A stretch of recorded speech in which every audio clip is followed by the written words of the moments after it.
Hello सांग मैंने welcome to my new blog. तो बासी रोटी तो आम घर समस्त घर बंची था सकालू सकालू। तो बासी रोटी खाइबा क्या भल लगे तो मत भी भल लगे बासी रोटी खाइबा। तो आज रुटी चलते आम मैगी टाइप करवा। तो ये मुझे रुटी के पतला पतला कर काटी नहीं। तो ये कढ़ई बस नहीं गरम हाँपाई। तो कढ़ई गरम होगा मुझे तेल दे नहीं जीरा पकई नहीं आप चाहिए जुआन भी पकई पारे। तो मुझे पियाज पकई नहीं पियाज को जारिबा को भलसे गोल्डन ब्राउन कलर है पर्यटन। तो ये मुझे टमाटर पकई नहीं पकईकि भलसे गले नहीं टमाटर को। तो आप मैंने मो वीडियो को लाइक करूँ सब्सक्राइब करूँ। तो मुझे स्वाद अनुसार लुण दे देती लंका गुंड भी दे देती। आम भलसे गोले नवा। आप मैगी मसला हो कि पास्ता मसला हो आप जो मसला चाहिए ये पकई पारे।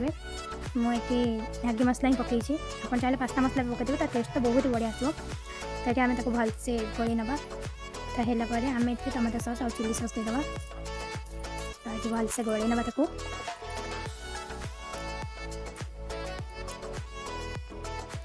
ये आम रुटी काटी रखा पकईदबा। आम भलसे गोले नवा।